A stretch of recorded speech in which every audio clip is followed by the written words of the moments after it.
नमस्ते, मेरा नाम बीना महेश्वरी है।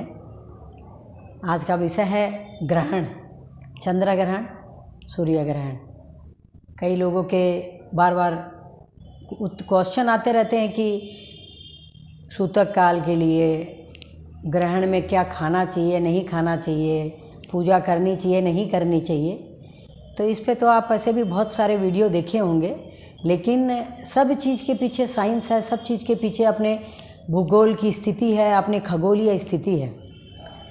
तो सबको मालूम है कि ग्रहण के समय में नहीं खाना चाहिए, और इसका तो प्रमाण अपने को साक्ष्य हमेशा सामने ही दिखता है।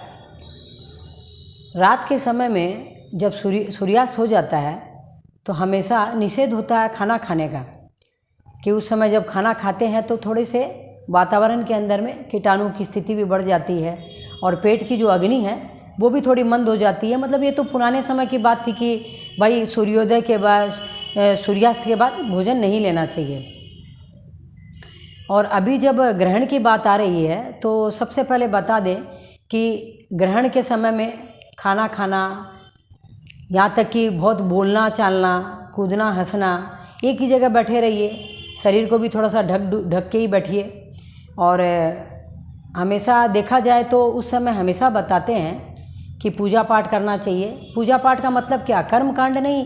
पूजा पाठ का यहाँ मतलब हो गया कि भगवान का सिमरन करना चाहिए।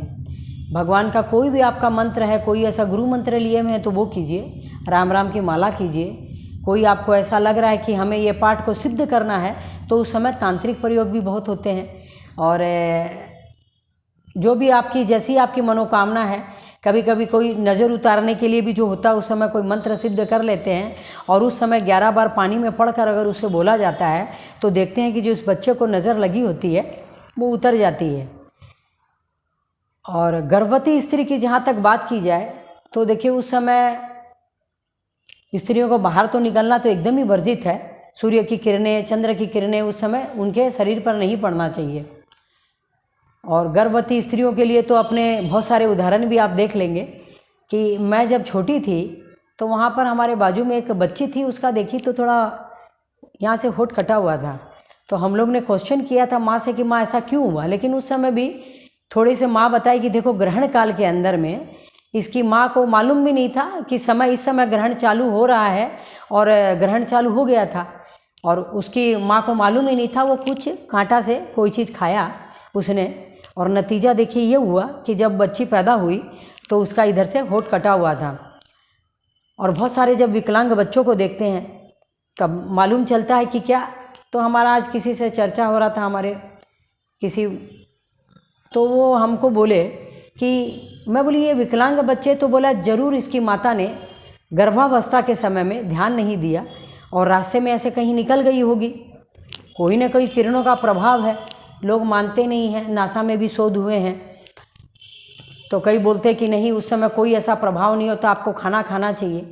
मैं सदगुरु जी का एक दिन वीडियो देख रही थी तो उन्होंने ऐसा बताया कि, और खाने की स्थिति बताया कि देखिए सूतक काल के समय से, जो एक सूतक के पहले जो खाना बनाया गया था सूतक काल के समय में, और बाद में दिखाया गया कि मापने की जो स्थिति थी खाने की, बताया गया कि देखिए उस समय का भोजन और अभी का भोजन, उसमें ज़मीन आसमान का अंतर पड़ गया था। वो बोले कि कोई मरेगा तो नहीं खाने से, लेकिन बाद में कई बार बोलते हैं कि अरे ये रोग हो गया, ये रोग हो गया, हम तो ऐसा खाए ही नहीं थे, क्यों हो गया।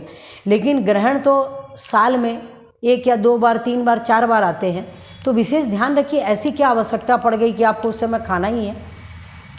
गर्भवती स्त्रियां भी उस समय ना खाएं, क्योंकि 2-3 घंटा में कुछ भी ऐसा नहीं होता है। कोई भी चीज़ आप खाएंगे कहीं ना कहीं उसका बच्चा पे प्रभाव पड़ेगा। साधारण लोग की तो बात ही क्या है, यहाँ तक कि हम तो बच्चों को भी मना करते हैं कि भाई उस समय उसको, भाई जब ग्रहण चालू हो तब सूतक में तो खिलाते ही हैं। जैसे हमारे जैसे इंसान हैं वो तो जब से सूतक प्रारंभ हो जाता है पानी ज़रूर पीते हैं हम, लेकिन खाना कुछ नहीं खाते, क्योंकि जीवन को तो बचाना है। जब हम खुद बचेंगे तब हम अपने आसपास की भी रक्षा कर सकेंगे। तो ये सारी बहुत सारी स्थितियां हैं कि गर्भवती स्त्रियों के लिए विशेष हम बताते हैं कि उस समय उनको पेट पर थोड़ा ठंडक रखना चाहिए। तो मुल्तानी मिट्टी का लेप कर ले, उसमें चंदन मिला ले, थोड़ा हल्दी मिला ले, यहाँ तक कि गोबर भी लगाने बोलते हैं, और एक ही अपनी मुद्रा में बैठे रहें और आराम से प्रभु सुमरण करते रहें, स्मरण करते रहें, वंदन करते रहें। तो देखिए बहुत ही सुंदर स्थिति के अंदर में, और ऐसे भी बोला जाता है कि ग्रहण काल में अगर कोई मंत्र अपने सिद्ध करते हैं तो उस समय भूगोलीय अपनी जो खगोल की स्थिति होती है पावरफुल रहती है, तो एक मंत्र को जब अगर उस समय साध लिए तो वो सध जाता है। वो मैं आपको पहले भी बता चुकी हूँ कि कैसे अपने मंत्र का प्रयोग करके उसे साध लेते हैं। तो गर्भवती स्त्रियां ध्यान रखें, हमको भी ध्यान रखना चाहिए कि खाने के अंतर में। और आप देखेंगे कि सूर्य ग्रहण और चंद्र ग्रहण इस समय में जो बोलेंगे समुंदर की जो स्थिति है उस समय भी ज्वार भाटा आता है। तो जब वहाँ पर ऐसी स्थिति होती है तो अपने पेट के अंदर में भी हलचल होती है। और कई जन को जैसे बोलते हैं कि अरे आज कौन सा ग्रहण है, तो हमेशा बता दे अमावस्या होती है तो सूर्य ग्रहण होता है, और जब चंद्र ग्रहण होता है उस समय पूर्णिमा होती है। क्योंकि पूर्णिमा होती है जब चंद्रमा अपनी पूर्ण अवस्था में रहता है, अपनी पूर्ण कलाओं के साथ, उसी समय ही ग्रहण लगता है। क्योंकि जब चंद्रमा दिखेगा नहीं कोई भी चतुर्थी पंचमी अष्टमी में उनकी स्थिति, तब ग्रहण थोड़ी लगता है। ये तो चंद्रमा की जब पूर्ण स्थिति रहती है तभी चंद्र ग्रहण होता है। और सूर्य ग्रहण सुबह में होता है और चंद्र ग्रहण रात के समय में जनरली होता है। लेकिन कभी कभी देखते हैं कि सूर्य ग्रहण चंद्र ग्रहण की जो स्थिति बीच में आती है तो उस समय थोड़ा मान्य स्थिति के देखकर होता है।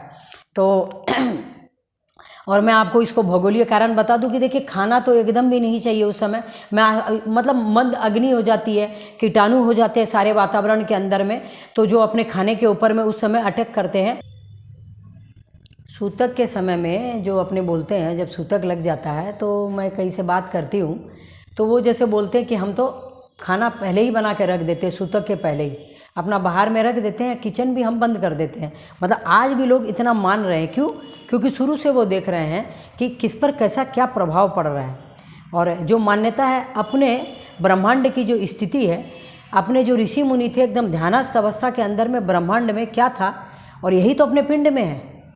यत पिंडे तत् ब्रह्मांडे, जैसा पिंड के अंदर में जैसा अपने शरीर में दिख रहा है वैसा ही ऊपर ब्रह्मांड के अंदर में है। तो जब ब्रह्मांड में कोई हलचल मस्ती है तो वास्तविक रूप से देखेंगे तो शरीर के अंदर में भी वही हलचल मस्ती है।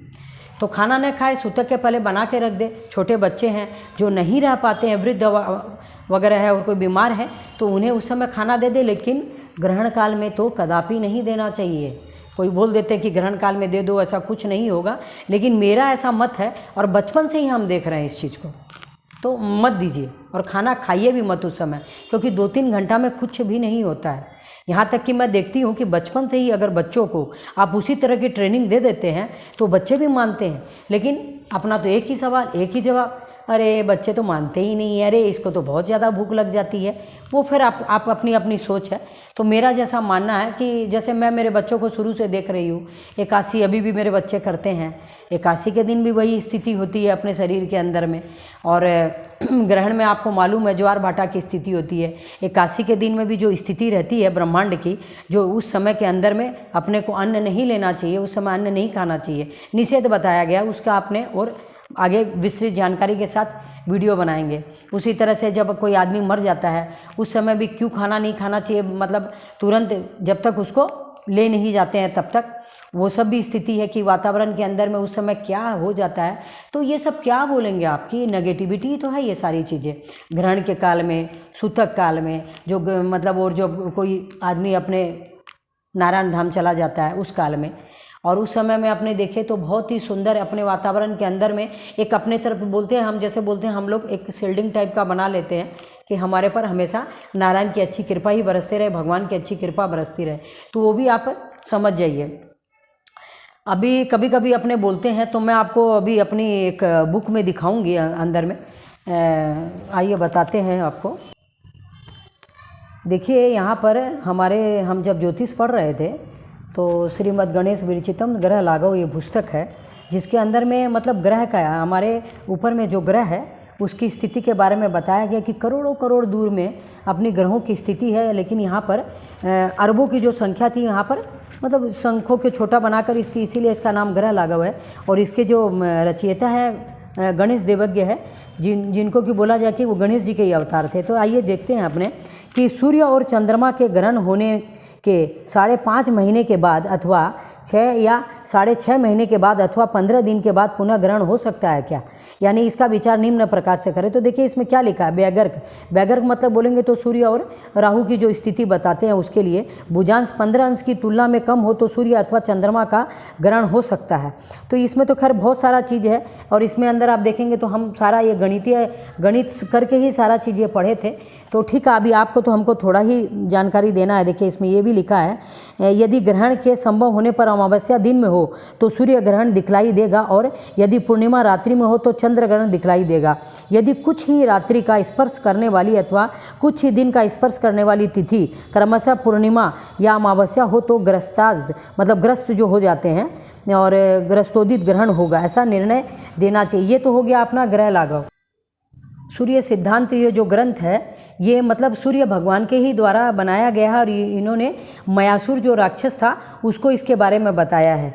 तो यहाँ पर हम देखेंगे, यहाँ पर इसमें अपने पढ़ेंगे तो ये लिखा, देखिए यहाँ सूर्य से 6 राशि अंतर पर भू छाया रहने पर उस स्थान पर चंद्रमा रहने पर चंद्र ग्रहण होता है तथा सूर्य स्थित स्थान पर चंद्रमा के स्थित रहने पर अंधकार होने पर सूर्य का ग्रहण होता है। तो ये सब चीज़ बताया गया है। और आगे में और एक यहाँ पर लिखा है अमावस्यांत मतलब अमावस्या का अंत होने पर काल पर सूर्य तथा चंद्रमा रास्यांदी के तुल्य और मतलब राशि और अंत राशि मतलब एक हो। देखिए ग्रहण स्पर्श तथा मोक्ष काल पर छाद्य तथा छादक बिंबों के केंद्रों के अंतर उनके मन। अब ठीक है, ये सब चीज़ इतना नहीं बता सकते हैं, इतना बताने की आवश्यकता भी नहीं है। तो ये बोलते हैं कि अमावस्या और पूर्णिमा में ही जो अपने ग्रहण होते हैं। अभी देखेंगे कि मानसिक रूप से जब हानिकारक विकिरणें जब निकल जाती है, मानसिक रूप से विकृत कर देती है, जो ऊपर में जो किरणें निकलती है तो उसके अंदर में अपने को वैसी जो किरणें रहती है वो आवेग में परिवर्तन हो जाती है। तो अपने साथ में देखते हैं कि कभी कभी कुछ दुर्घटना बोलेंगे तो जैसे आपने बताई गर्भावस्था के समय, तो उस समय खाना पीना नहीं चाहिए और पुण्यदायी काम करना चाहिए। मतलब बोलेंगे तो ग्रहण के पहले भी आप दान कीजिए और ग्रहण के बाद भी कीजिए। और उस समय देखिए खाने के अंदर में जो अपने बता रहे थे कि खाने के अंदर में हमेशा तुलसी का पत्र तो डालते ही हैं और कोई नीम भी पत्ता डालता है। और देखिए कुश की चटाई पे तो मैं बैठी हुई हूँ और कुश डालते ही हैं, तो मतलब हानिकारक प्रभाव नहीं पड़ता है। तो और मैं तो क्या करती हूँ कि जैसे ग्रहण लगने वाला रहता है ना, तो मेरे मेन डोर के ऊपर में किचन में सामने में अशोक का पत्ता, नीम का पत्ता ये सब बांध देती हूँ कि सारा वातावरण ही एक तरह से अपना अच्छा रहे। तो पुण्यदायी काम कीजिए क्योंकि खगोलीय स्थिति है ये, और जो उनकी किरणें निकलती है, विकिरण निकलती है, तो वो अपने शरीर पर प्रभाव डालती है। तो ये आप समझ जाइए कि अपने को उस समय पुण्य का ही काम करना है। और अभी हमारे गुरुजी से एक दिन बात हो रही थी कि आप देखिए जाप करते हैं तो उसके पहले भी अपने को नहा लेना चाहिए, मतलब ग्रहण काल के पहले अपने को नहा लेना चाहिए 10-15 मिनट पहले, और जाप की मुद्रा में बैठ जाइए, कुछ का आसन पे लेके बैठ जाइए। और उसके बाद जब आप जो भी कपड़े पहने रहते हैं तो उन्होंने बोला कि इन कपड़ों को आप किसी को दे दीजिए, क्योंकि और मेरे साथ अब की हुआ भी कि जहाँ चाह वहाँ रहा।